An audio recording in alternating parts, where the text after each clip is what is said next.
Morning, guys. It's Luke, and I just lost my pen. but um, okay, let's see if that's working. so I'm doing this on my phone because we moved to a new property, and the internet setup is not what I would like, but I'm getting it figured out. I'll try to get better internet for the next one. The upload speeds are awful. Um, let's see. A couple people saying buffering, nothing here. Hopefully it's coming back around. Hopefully it's come back alive. Um, yeah, it's a lot of buffering. It's up, no sound. Huh. Let's see if I can get this sound to work.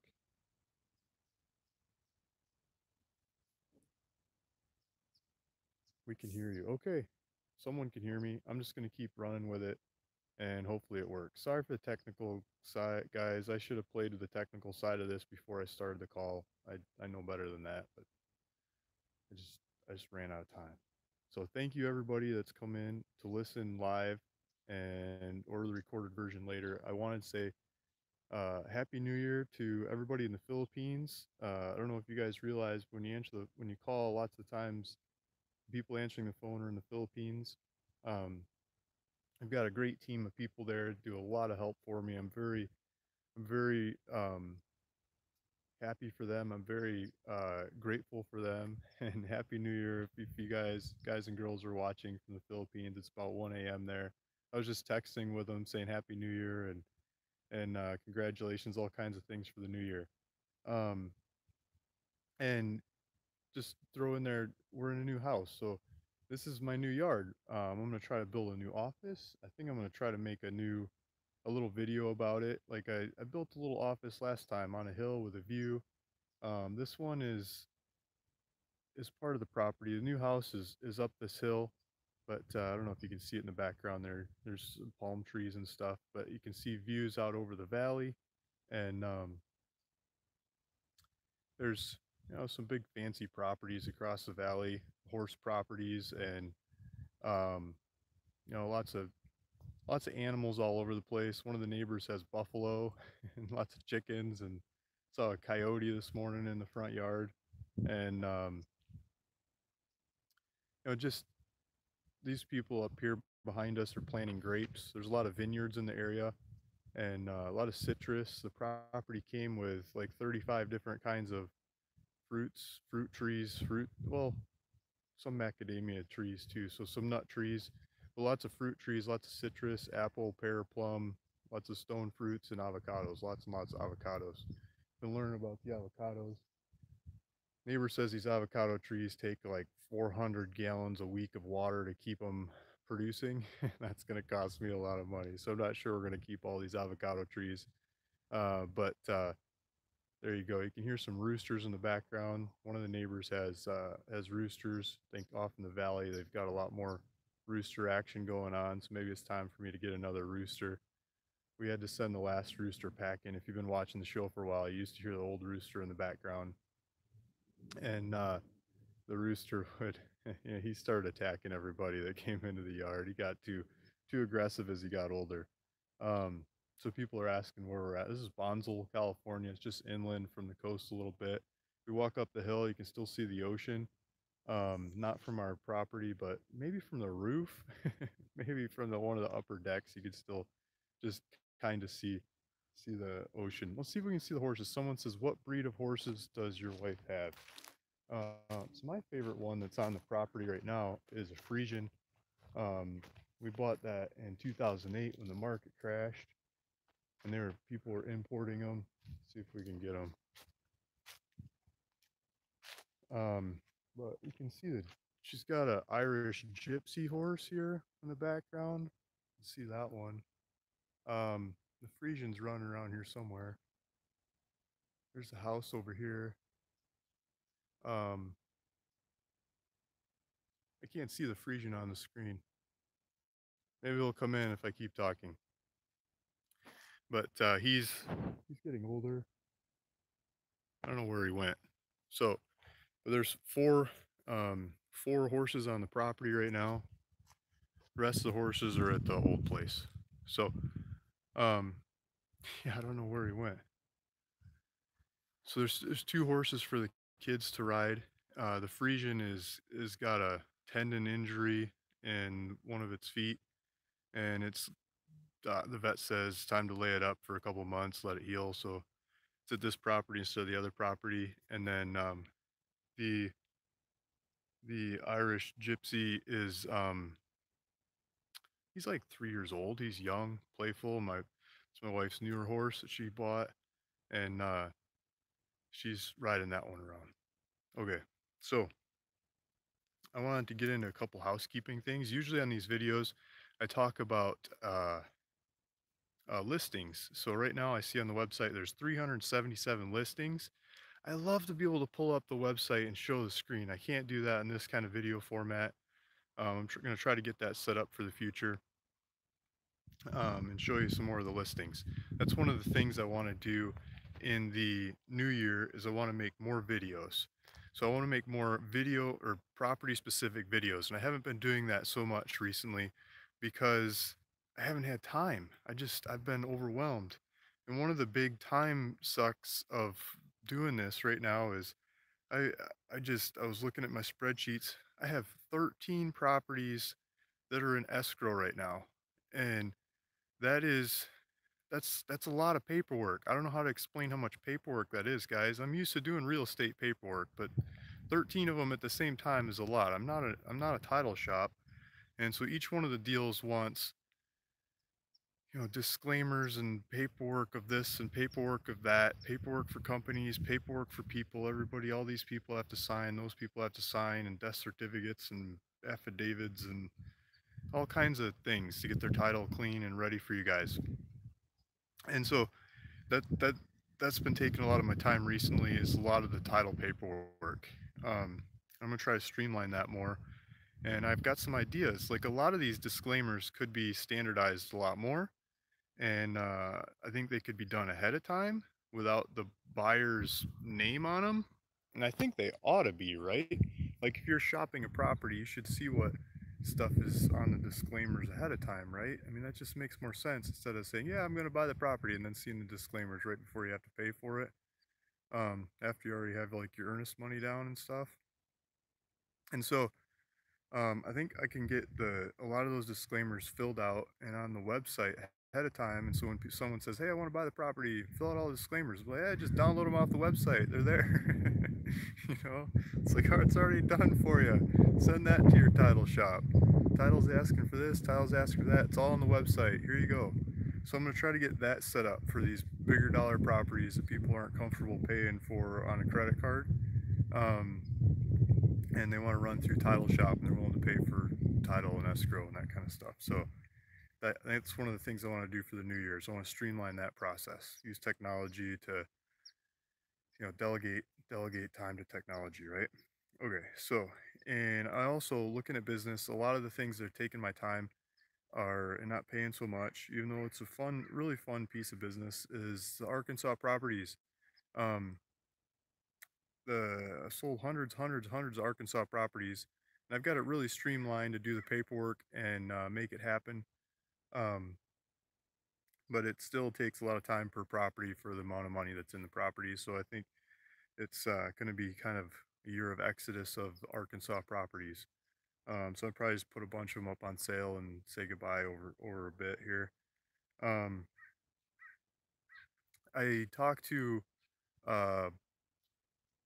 I don't know if you guys ever talked to Karen, one of my partners. I do land deals with. She helps with a lot of title stuff, fixing title stuff for me and fixing problems. She's just awesome at understanding title and understand how to fix problems. And yeah, I make mistakes sometimes. She knows how to fix them. Almost all the mistakes in title are fixable with some paperwork, just some simple paperwork. See if I can put my hand up here to stabilize it some. So, um, she helps with a lot of that, and her brother works on organizing a company, and he uses a software called Jura. I don't know if you guys have ever heard of that one, Jira. He showed me some examples, and I think that could work for this business. So I might try implementing Jira or finding somebody that's good at implementing Jira to help me keep track of all these processes, all these title processes, and buying and selling land, and keeping track of deeds. And every time someone calls and says, "Where's my deed? Where's my deed? Where's my deed?" Instead of pulling up my spreadsheets and saying, "Okay, it was sent to the recorder on this day, and I haven't heard back from them. It should be in your mailbox in the next couple days," um, or just giving people updates. I might be able to automate that more so they get like updates along the way. Okay, it's signed, it's notarized, it's sent, it's like a live tracker, kind of like when you ship something UPS, you can track it, right? Like, so that kind of process, I might be able to set up that kind of process for people's deeds and what's happening with their properties. Because a lot of the phone calls I get are, "Okay, I bought the property, thank you, awesome, where's my deed, where's my deed, where's my deed?" And I process these deeds as fast as I can go and try to get them all up there and going, but there's still some bureaucracy in between where stuff kind of disappears and people get uncomfortable. So I want to try to iron that out of the business in the next year. And I already said one thing I already said was make more land specific videos. I want to do that. It takes time to make the videos, um, but it helps me understand the property because I do a lot of research when I'm making the videos to present the properties. And then I think it helps answer a lot of questions about the properties that people call and ask. So I'm covering the mic. I think I'm covering the mic. Let me see. I'm trying to use the mic in my earpiece. Maybe that'll work better. Um, and then I want to send out more offers. I mean, that's always the scenario, right? Send out more offers. I'm looking for the Frisian horse while we're doing this. I can stand like this. Maybe you'll see him. I don't know. See him back there. So I want to send more offers. I sent some offers out this weekend, just small ones, a couple hundred offers on some old mailers that I've been wanting to do for a while. And I think a lot of the topic is sending out offers. And what I've done in the past is I've sent cash offers to like the whole state. I mean, I don't know anybody who's done that. It's just like the whole state of New Mexico. Here you go. Here's cash offer at every vacant piece of property that doesn't have anybody there. Here you go. Here's cash offer. Okay, so like everyone keeps saying talk louder. Um,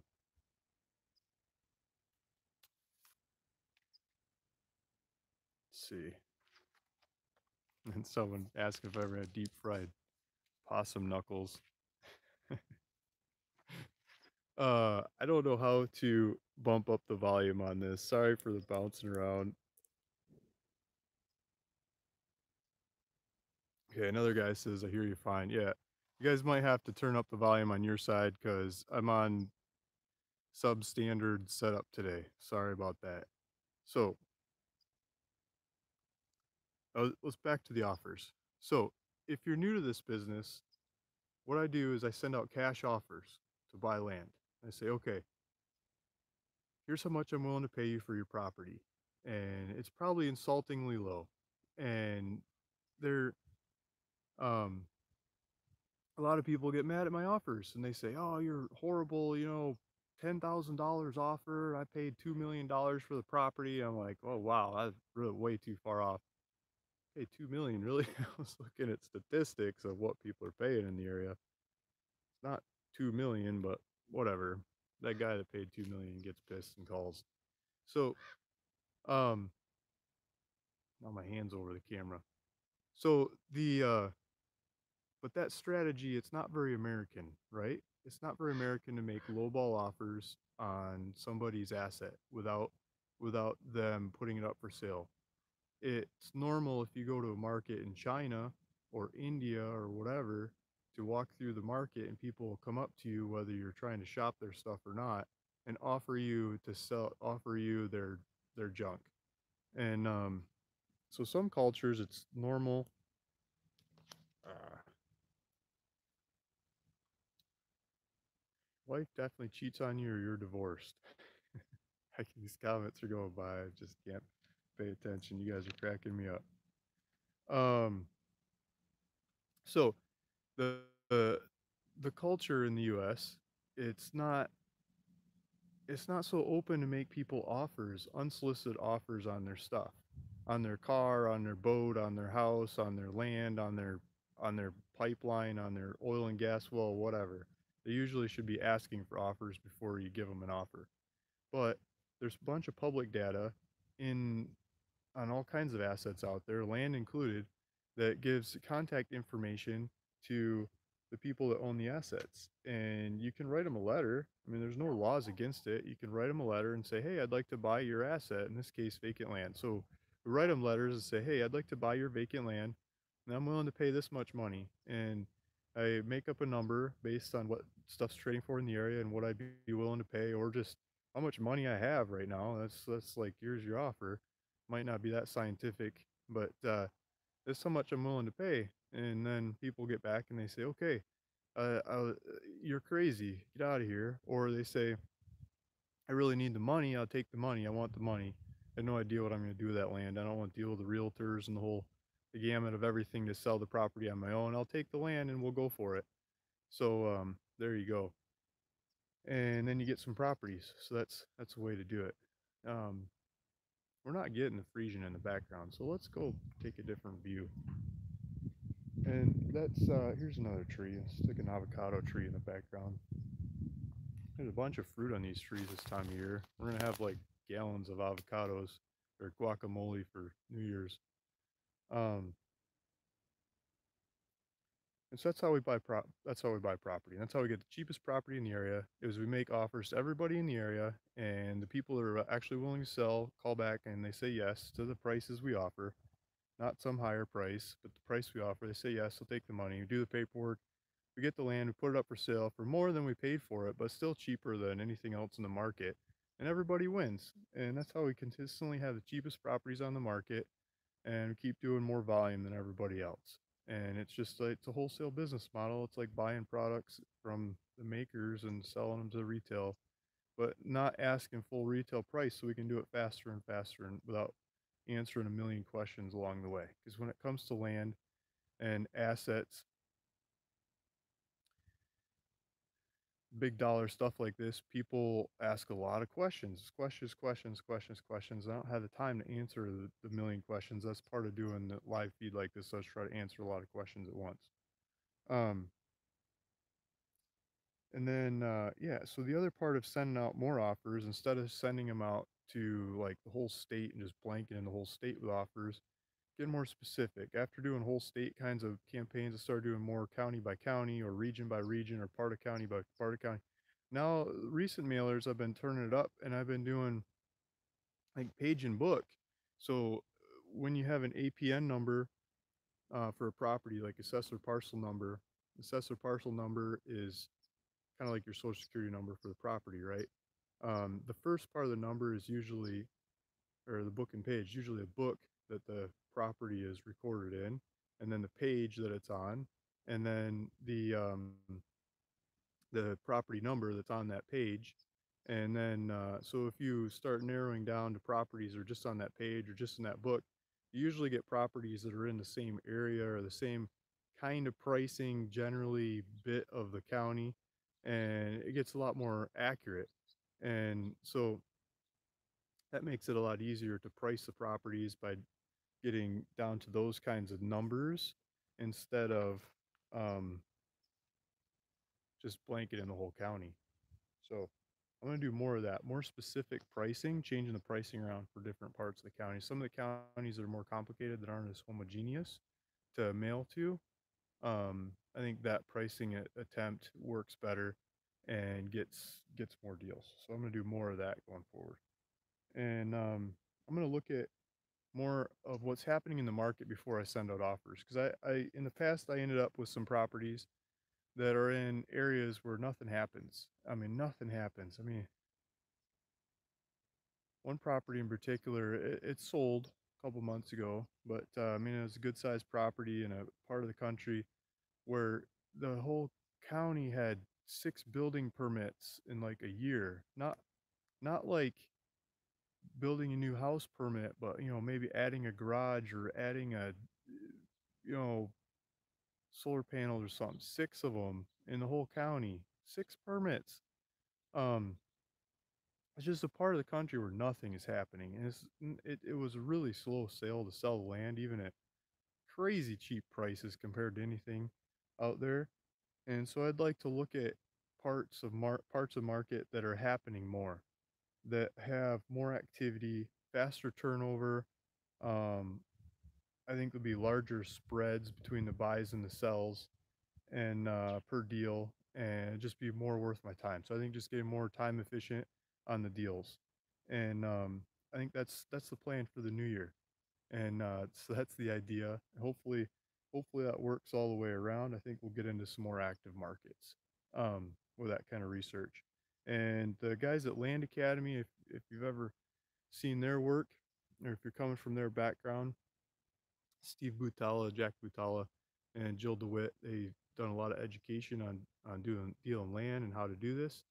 They've got a new program out, Land Academy 2.0, and a lot of the 2.0 part is about going after markets that have more action and how to measure markets with more action. And they get into things like um, days on market, just seeing how much is on the market, see how many properties are on the market versus how many are available in the actual universe of properties, and measuring that, and measuring how long it takes them to sell when they do get on the market, and measuring what kind of pricing they sell versus what they're listed at when they're on the market. Are they trading at 10, 20, 30% discounts to what they actually list at, 5, 10, 20% premiums to what they list at? Different markets are different like that. And by measuring those numbers, you can find hotter markets to do deals in that go a lot faster and make more money. Um, and so I think that's part of the New Year plan as well. Um, Now I wish I could scan through the chat, try to answer questions better. See if I can get this to work. So I'm going to try to scan through here without losing you guys and get my finger all over your face. I wonder if I can.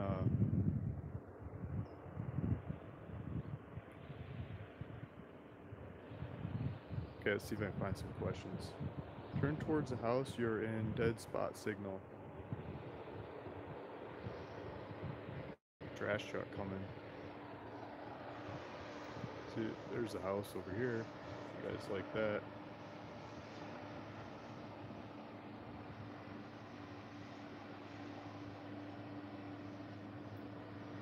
Jamie Ross says crap land means cheap taxes. I don't think that's always the case. You'd be surprised. I look at different properties, and there's a lot of different pricing out there in areas. I mean, the properties are like right next to each other, especially California. Luke, a closed mouth doesn't get fed. Some people are just too afraid to ask. Oh, yeah, there you go. So, DD Love 2001, there's a good comment. So, closed mouth doesn't get fed. Some people are just too afraid to ask. That's huge. I think a lot of this business is just about asking. I'm asking for properties at prices that I want, and some people are happy to sell them to me, and some people aren't, and I get ones that are. Benchmark October says lonely people always talk about happy people. There you go. Digger 420 says, "Hey Luke, how's Cheryl doing?" Cheryl's doing great. She's like Happy New Year, year or an hour or two ago. Why does Bob Dylan say your wife definitely cheats on you or you're divorced? Because I haven't shaved. You can see the horse roll in the background.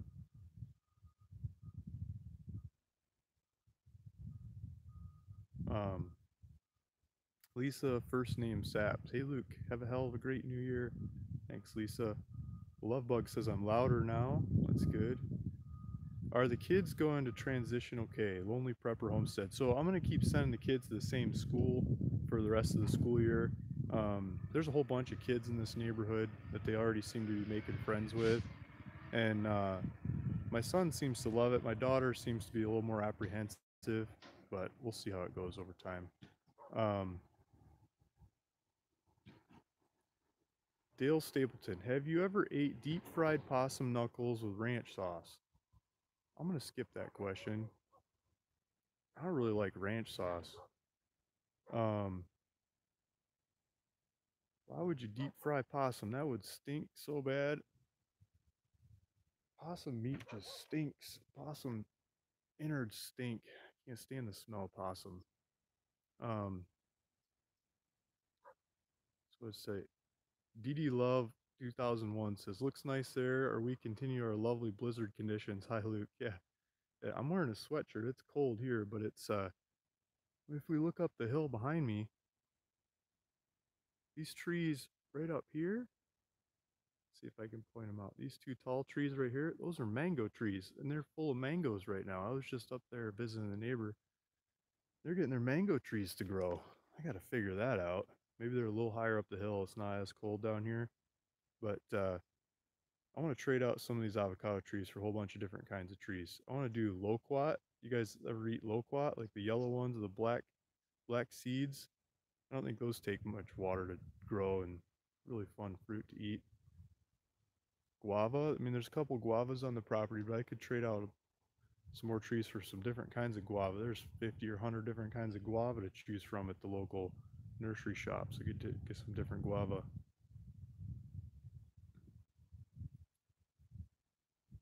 Um, Eto Vishnu says it's about 2 months. What's the status of the land? So I think he's talking about land that he won. Yeah, I got to catch up on that paperwork. It's on my hit list too. I'll get caught up with that. Can you TK Dawes says, can you recommend a company that builds off-grid houses or something like that? That might be the Frisian. There you go, guys. You can see the Frisian in the background now.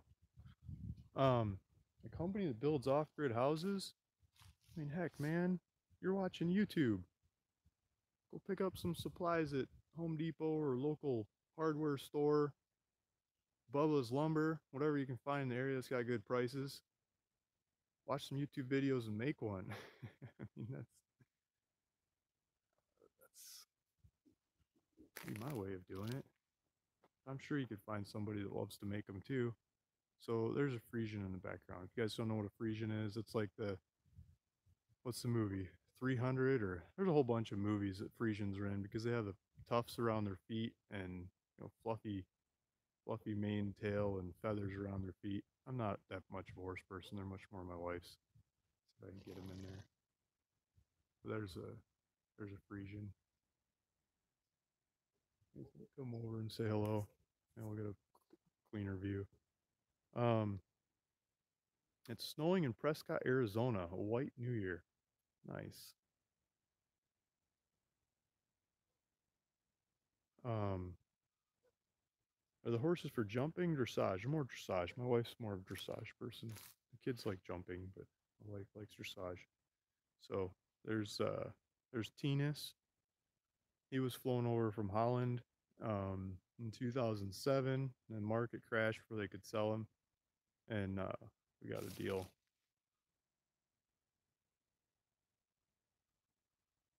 Elizabeth Baum says, "Hi Luke, I'm going to buy some land from you. I'm looking for California lot acre that I can put mobile home on or small cabin. Can you help me? I'm always watching and looking into your land. Thank you." Thanks, Elizabeth, for watching and looking. So California that you could put a mobile home on. Um, if you look at a lot of the properties I have right now behind Sacramento in the foothills, like between Lake Tahoe and Sacramento, north and south from there, all the way down to um, what can't I think of the name of the park? Yosemite and up into like Plumas. All pretty much all those properties you could do that with. I just put one up on the website. I think I was asking 25 grand or something. It's got a river. You have to drive through the river a little bit to get to the property. It's a little shallow one, but it looks beautiful. It's like 10 acres. There's a bunch of them up there. Um, and then Love Bug says Frisians are so beautiful. Yeah. Build a house on stilts. Yeah. Build a little cabin on stilts because there's a bunch of hill here. Uh,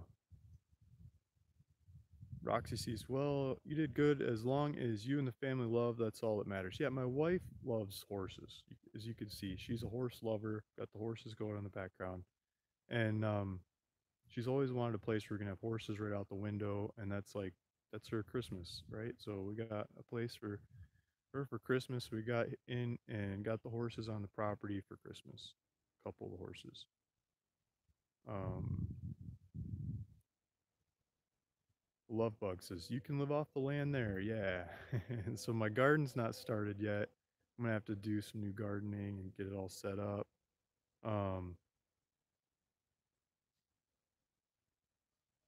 Jessica P, that last place you were at was so noisy. Yeah, tell me about it. So the last place, it was right by the ocean. You could walk down, you could go to the beach, but there's always people, just people everywhere. Like the neighborhood got more and more crowded, more and more dogs barking all the time. And I mean, you could hear the neighbors like flush the toilet. It's not, it's not okay in the long run. It's not okay. It's not where I want to raise kids. So, uh, but it was neat to be that close to the ocean. I could go spear fishing right out front if I wanted to. I could go diving. I could go swimming. You know, I didn't do it that much because I'm always doing something with the kids or the land deals. And I got the boat anyway. So from here, it's about the same amount of driving time to take the boat to the islands offshore and go spearfishing without any people around. So that's the new way to do it. Um, yeah, Backwoods Bungalow says trees and birds chirping on your new property. Yeah, exactly. And the owls are so loud at night, it just about wake me up or keep me from sleeping. It's like owl fight every night. Just I think it's neat. Okay, so I think I'm getting to the end of the comments. Maybe if new ones have come in. Sorry if my fingers in your face. Virginia Price says, thank you for providing a way for us to follow your dream of land ownership. Oh, your kindness and encouragement is an example for all going into 2019. Happy New Year to you and your family. Yeah, so this is little Buddha boy. My wife bought this horse in Sweden. We were there visiting. My wife's from Sweden, and so just north of Stockholm, and I can't pronounce the name of the little town. This guy, she says, "Oh, we're gonna take a drive. Let's take a look at this horse." I'm like, we're in Sweden. Why are we looking at horses? We live in Southern California. She says, "Well, they're so much cheaper here, and you can't buy this kind of horse in Southern California. It has any good training." And so the people that had this horse bought it as a foal in in Ireland, and then took it to Sweden, trained it for a couple of years, and then it's Irish Gypsy. It's a gypsy horse. It does have some Belgian lookingness to it, draft look, but it jumps, it runs. I mean, it's an athletic horse, and it really goes. And so she rode this horse around the backwoods of Sweden while we were there, and fell in love with it, and had it shipped over. And so did picked it up at LAX. There's two horse import terminals, LAX and it's New York. There might be one in Florida too, Miami. Maybe there's three in the U.S., but LAX you can bring horses in. So we got the horse brought in. She picked it up at the shipping terminal and drove it drove it home. So now she's got it figured out how to import horses, and so I think every time I go to Europe from now on, it's probably going to mean more horses because they are way cheaper than trying to buy them here. Yeah, half draft, half quarter horse. That's the American version of the Irish Gypsy, basically. Um, yeah, so Roxy C says if you have small animals, you need to keep an eye out for them because of the owls. Yeah, well, the kids already let the rabbits out, and the rabbits are running around, so let's see how long they last. I don't see them anymore. Saw a coyote this morning. Maybe that was the end of the rabbits. The chickens seem to be having a good time, though. No one's eaten the chickens yet.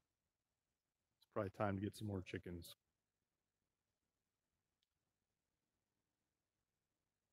Okay, Backwoods Bungalow says transitioning out of cheap Arkansas land to higher value land sounds sensible. Which states will you focus on next year? Good question. Um, So I mean, right now I've got a good load of the California properties, Northern California properties, and a lot of people, excuse me, a lot of people pick on the California properties, which is fine. It's always fun to pick on different ones. Um, but people show up and they actually like pay cash for them. You know, they offer cash for the properties. When I have a bigger dollar property in New Mexico or Arizona or Nevada or elsewhere, I'll get like 5 or 10 terms offers, which is fine. I like terms offers too. I'm not saying no to the terms offers. It's just I can't do terms offers all the time. I need to do some cash deals to be able to keep offering the terms. Um, and so like the California ones, I think I get a lot higher ratio of cash offers on the California properties than on nude property in Central California. Yeah, you can have nude property pretty much anywhere if you get the right property, right?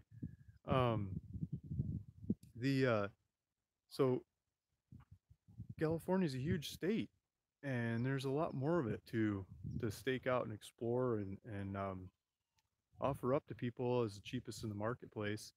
And so I'd like to do a lot more California. I'd like to do more Oregon, Washington, um, and more Arizona. I mean, it just got two wires going out today on more properties in Arizona.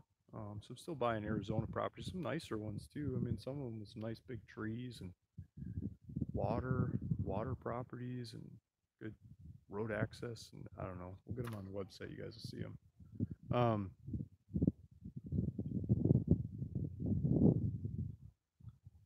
see, any nice hillside land with a view or no building restrictions. Yeah, so there's some good hillside properties in like El Dorado County, Nevada County, Placer County, Madera County, um, Calaveras County, uh, Plumas County. I just put new pictures up last night. There's one in Plumas County. Um, I mean, you should take a look at a bunch of those properties. I wish I had the computer set up so I could show them on the screen right now.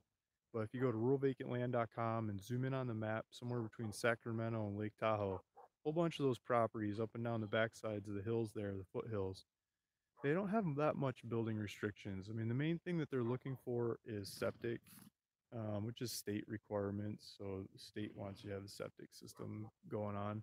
Um, so you pass the septic systems, you can basically do what you want for most of the rest of it. None of those are in neighborhoods. If you go over to the other side of Northern California ones, like the Mendocino um, and Humboldt County properties that I have right now, there's a lot more restrictions on those. Okay, so the Love Bug says, Luke, by NM land, please. New Mexico land, please. So there's a bunch of good New Mexico properties on the website right now. Um, Willie has been buying up a bunch of New Mexican properties and nicer ones too, not just like Deming and some of the classic neighborhoods that the land dealers always have properties in, but like um, getting close to towns and more realistic properties that make more sense to go pull off with utilities and stuff. And so take a look at the ones on the website. I mean, we got the way out there, uh, way off the beaten path ones, and we got ones that are making a little bit more sense on the website too. And it's not just Willie. There's a couple guys that have them on the website. So where I'm leaving off on some of these deals, the other guys that are posting properties on the website are taking off and they're filling in the void and they're like picking up the slack and they're putting properties in there where where I used to have properties that they're all sold and gone. They're getting new ones and they're filling in and they're following in. And I think it's awesome. We work together. And so guys that are sitting around looking for those kinds of properties, they're not getting them from me anymore, but they're getting them from my partners off the website. And I think that works for everybody. Um,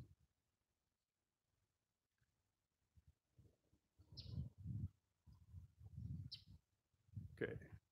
No God beside me. Says, Luke, you're not fair, pal. Stop picking and choosing what to answer and what not, especially those who are only trying to follow your steps. Those who are only trying. Okay. Did I miss something from him? don't think I missed anything from him. Lovebug says, um, I'd buy California, might find gold. Yeah. So a lot of those have gold in them. Benchmark October says, anybody know anything about these Navajo lots? So yeah, there's a lot of Navajo lots on the website right now. Um, the how far back should we go? So I used to buy a lot of Navajo properties. I used to buy like 20s and 40 and good sized acreage ones and split them up, make them something smaller and sell them off in pieces. Um, Sometimes guys that buy them from me would split them up some more and sell those off in pieces and sell them and sell them and sell them. And we started putting so many recordings through the Navajo office there that they got, it creates a lot of work for them to change the maps every time. Make a whole pile of new properties every day. And so they changed the laws, and they changed the laws when I was on vacation and I wasn't paying attention. And the laws changed, so now I mean, it's not illegal to split them or anything. You just have to pay more fees. You got to pay like this $300 fee to the assessor because the assessor has to make new maps, and the assessor gets to say whether it's okay or not. And so their version of okay or not is if it's got legal access, which all mine have legal access. I drew legal access into easements into all of them, so that's no big deal.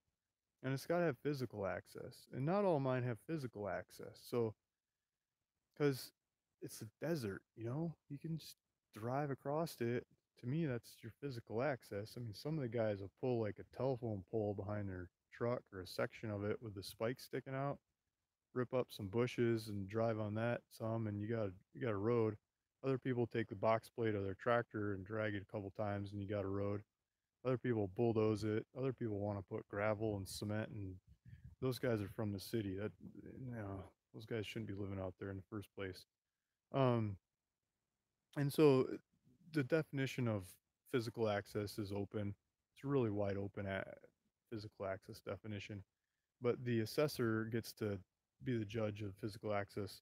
So you got to build some physical access that's up to the assessor's wherewithal before you can build on the property. So if you get one of those properties that was made after that rule change, um, you got to go to the assessor's office before you can get your building permit from the building code people. You can still go camp on the property for 2.5 months before you talk to anybody. But then before you start getting building permits, you got to go to the assessor's office, say, okay, I built my driveway, write down the easement that Luke made. And then say, okay, pay you 300 bucks, pay you 300 bucks. And then you're good to go. So the rules change a little bit. They add that $300 fee in there. Just more bureaucracy, right? So maybe that's what he's asking about. Is that fee? Some of these counties just keep adding fees. All damn city folk. Yeah, I'm kind of one of them. I grew up in the country with, like a mile to the closest neighbor. In the winter, in the summer, there's people. In the winter, there's no one around. Okay, Backwood Bungalow says, I agree. California is a big state with a wide variety of areas and lots of buyers with money. One concern is the number of people leaving California. Yeah, so a lot of people leave California. A lot of people come to California. It's always a flux. It makes a healthy market. Um, Prices go up and they push people out. Smart people that don't want to pay the prices, they leave. They go somewhere else. And one of the things they can do is like if you look at California as a one state, one size fits all kind of state, it doesn't make a whole lot of sense. California's huge, lots of different climates, lots of different social economic jurisdictions, lots of different stores, languages. I mean, it changes all over the place. Um, Job availability, what the local industry is or isn't. And but if you took a map of California, you just split it down the middle from north to south, and you looked at the economics on the West California versus East California, and you made, let's say you made East California state, its own state, 51st state, 50, I can't say it, 51st state, there you go. It would be the poorest state in the country. It would have a lot of area, a lot of parks, a lot of mountains, a lot of stuff like that. But when it comes to like tax collection and business, money, I mean, there's not much of anything there. It's poor. It's like poorer than Mississippi. It's poor. It's a lot of welfare. It's a lot of not much going on. There's farming, but it's not big. It's not big business. There's some economic farmers in there, but it's like what's that old book? Grapes of Wrath. I mean, it's still going on. I mean, people would come out to work the farms. It's huge landowners have most of it all controlled, and then there's the guys that are working the farms. Um, Now they're Juan and Jose when they used to be John and Mike, but it's just the way it is. So I mean, there's one way you can go. Stuff gets a lot cheaper on the eastern side of California, or you can move into other states too. Someone is saying, is it true that Kern County is the worst in the state? My daughter's coming out with a dog. I'm gonna move down the hill here.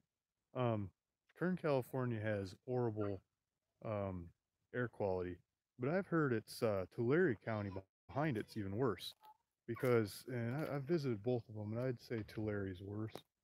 It's I'm gonna see if I can sit down here. Um, so there's a big, maybe I can change the view. There's a big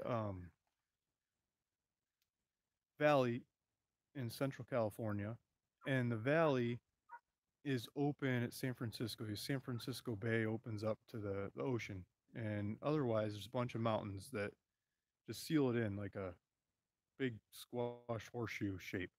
And so the ocean air could come in through the Straits of San Francisco, and but by the time it gets to the bottom of that valley, down where Tulare County is, Kern County down at the south end, but Tulare County way down there, you've gone through a whole bunch of industry, and there's oil production. There's a bunch of like heavy oil production, nasty stuff going on in Kern County. There's a lot of funky farming going on. They use diesel generators, diesel powered pumps to move water around to water the fields all over the place. There's tractors burning stuff. There's a lot of traffic.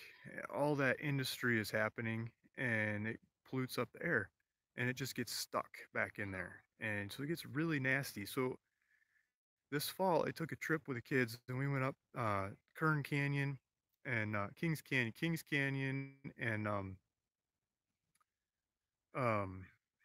the redwoods. You know, redwood forests up in the backside of Tulare County, and there were placards on the hill pointing at how horrible the view was, and it was all red, kind of looking air, and you know, your skin looks yellowish red the way the sun comes through, and you can't really see the sky. It just kind of looks like you're in a industrial wasteland without the smokestacks. Like the air's all nasty, but there's good looking trees all over the place, right? Trying to clean it up. And so they have some lookout views up there. And they say, you know, 100 years ago, you could see out to the whatever. But in the last 20, 30 years, it's just choke, choke, choke. And it's totally like that. It just gets back in there and it sticks. It's just a horrible, horrible spot of California. Another spot that's really bad like that is Imperial Valley down in the south, in the way south part of California. It gets almost 200 foot below sea level, and it's a nasty bowl effect. There's every time I'm there, it seems like there's a brush fire of some kind going on, trying to clean out fields and things. They use fire to clear the land, and they plant stuff, and it just sits in there. So it's a really deep valley below sea level, and it just makes a mess. That's another place that's like that. So there's parts of California that are like that. It's just like to skip. Like if you go on the website, you don't see any Tulare. I don't think there are any Tulare properties on there. I think the dog just bit the electric fence again. I shouldn't laugh. Um, okay, so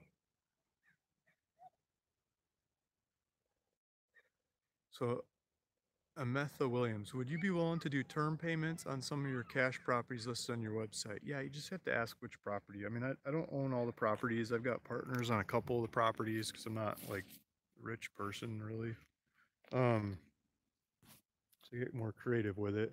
So it depends on the partner, depends on the property. There's some depends in there, and just ask about which one it is. What is the cheapest land you have in Cali? So it's probably cheapest land I have in Cali. It's probably like Los Angeles County or San Bernardino County. Um, the in the backside of those of LA, in the deserts, there's some pretty cheap ones in there. If you look on ruralvacantland.com, there's some really cheap ones that aren't that far from. I'm gonna set this down. That aren't that far. Set my notes down. I'll come back and get them. I'm gonna do the land giveaway. I want something to write on. So that aren't that far from people. So Imitiaz Mohammed says, "Can I have a shout out and say hi? IMTI, MT. Hi, MT. Okay. Uh, they'll learn electric cooks. Yeah, electric will keep you out of the off the fence. Um, Mike Bateman, you would have to pay me to live there. So I think we're talking about Tulare. Yeah, Tulare is it's really poor. I mean, it's really poor. Unemployment is like 30 something percent. I mean, the U.S. unemployment's like 3%. Tulare's like 30 something. I mean, it's crazy. Some really wrong. Um, let's see.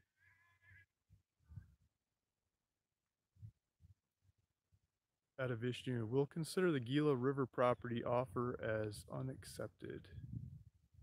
Which offer is that? I'm sorry. Um,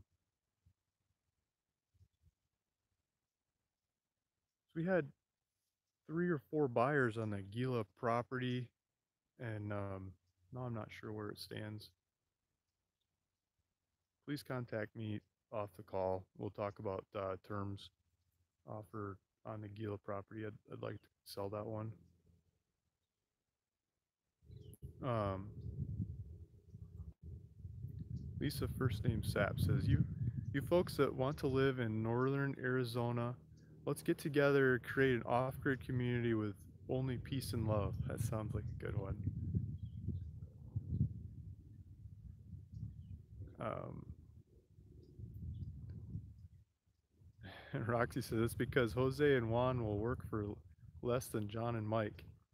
Yeah, I just hired a guy a couple days ago, Antonio, I think his name was, and it's from Guatemala. And so we're asking him, and he's got uh,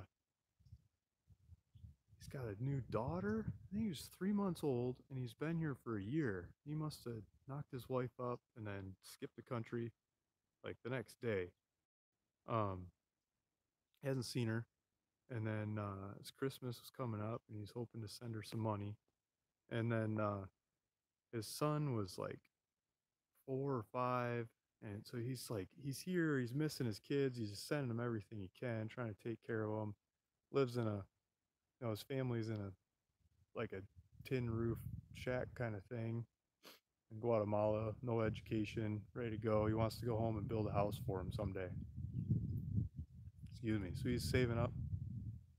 He's saving up to build a house for his family. I love hiring those kinds of guys. Get the story. Okay, so I think I'm getting these questions answered. Roxy C says he offered you 55. Which property was that? On the Gila property? I'll take 55 any day. I don't think I was asking that much. I don't even remember how much I was asking. Um, okay, so time to give some land away. I got my notes. See if I can, it's about an hour into this call. There's my son, my kids. See if we can get them on the screen. Yep, find them. Where'd they go? There they are. They're walking in the background. So there's my wife and kids walking by. My son's picking on my wife. They're gonna ride the horses. Okay, so started this call out. Happy New Year. Happy New Year to everybody. And I was saying Happy New Year to the Philippines because the Philippines already had their New Year. And so what time would it be in Southern California that the Philippines had their New Year? If you can answer that, first person to answer that hasn't won land before, hasn't doesn't work with me or for me in some regard, I'll give you a free piece of property, another Arkansas property. I was saying it was how much time before we started this call that their New Year went by. It wasn't much.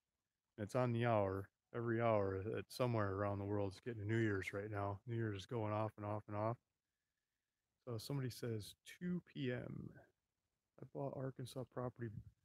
Amitha Williams says I bought Arkansas property back in November for $299. When will I get my deed? Should be getting it pretty soon. If you haven't got it already, seems like you should have it by now. Right about now. I mean, Arkansas takes kind of a month turnaround. Depends what county. If it was Izard County, it's probably 4 or 5 weeks ish. It's right about now. You should be getting it. And if it's Baxter County, it should be faster because I can do electronic recording in Baxter County now. Okay, so Jessica P says 2 p.m. No, so time in California when New Year's would happen in the Philippines. It's not 2 p.m., but that's a good guess. 3, that's a good guess. 10 a.m., that's we're getting closer, but it happened before this call. I start this call at 9 a.m., so it's got to be before 9 a.m. that started this call because I was saying it already happened to them. So Etta Vishnu is saying it's 1 a.m. So I was saying it was 1 a.m. in the Philippines when I started this call. So what time does that make it in California when it was their New Year's? 8 a.m. Who's this? Creepy Tales. Creepy Tales says 8 a.m. He's got it. So 8 a.m. California time, Pacific Standard Time is New Year's in the Philippines. That's 1 hour before I started this call. August Bradshaw says 1 hour. 12 bunch of people say Creepy Tales says 8 a.m. again. So Creepy Tales got it twice in a row. So Creepy Tales, I'm gonna keep track of you because I'm gonna get you some land. Okay. So let me figure out how to hold the phone and write at the same time. um, let's see if I can figure this out. I'm gonna see some sky. I gotta find my pen. Okay, Creepy Tales.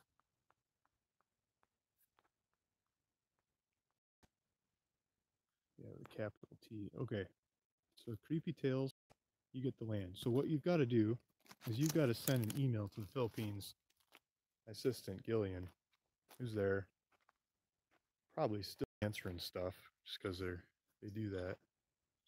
I'm not sure how to add a chat because I'm not used to doing this with my phone. So Creepy Tales, you've got to send an email to Gillian, Gilian, at ruralvacantland.com and say, I want a piece of land on today's live call from Luke, and my name is blah blah blah. My YouTube username is Creepy Tales. My title, the title that I want this property to be in, which is could be your name, could be your company, could be your. I mean, I guess you could probably put it in an IRA if you know the title to put stuff in your IRA. Your trust, your kid's name, your wife's name, your spouse's name, husband's name, your partner's name, your cousin's name, your neighbor's, whoever you want to have this property. It could be your church, it could be the Salvation Army, it could be whatever you believe in. And um it could be Amma. Amma G, the hugging saint. I don't know if you guys have ever heard of her. But whoever you want to give this property to, either to yourself, if you have it in some kind of name that you can sign off on, I could probably sell it for you and turn it into cash. And if you have it in something you sign, you could sell it yourself. You could put it on Zillow. Zillow posts properties for free. You could put it on Craigslist. You can get a bunch of weird questions posted on Craigslist. You could put it on eBay. Put it on eBay for $1 and see what people bid it up to, see what it goes for. eBay charges some fees, but I mean, I'm sure you still make out because you're getting it for free, right? You could copy the piece of paper that I deed this thing over on, just change the names around and then transfer it to the person you sell it to. Or you could have me do it, or you can do it, or you could use the property to build on. You could give it to your kids. You could do whatever you want with this land. This is land they'll probably have a road, maybe power lines, probably some trees. It's probably just be basic Arkansas properties. If you look at my website, there's a bunch of different Arkansas properties. Probably something like that. But we'll get some new ones that are probably bigger, better with less tax bills than the ones that I have on my website. The ones I have on the website, I got to pay off tax bills. So that's why I'd rather give you new ones instead of pay off tax bills on the old ones. If I sell the old ones, I pay the tax bill out at the time of the sale. Um, so that's the game. Thank you. Thanks everybody for listening. Thanks for watching. Happy New Year. And this is gonna be a fun New Year. We're gonna do a bunch of land deals. Buy land all over the place, sell land all over the place. We're streamline it a lot more, and just make it a lot bigger business going forward. Thank you. Thanks everyone. I'm gonna sign off and enjoy New Year's Eve, and hope you guys do too. Talk to you later. Bye.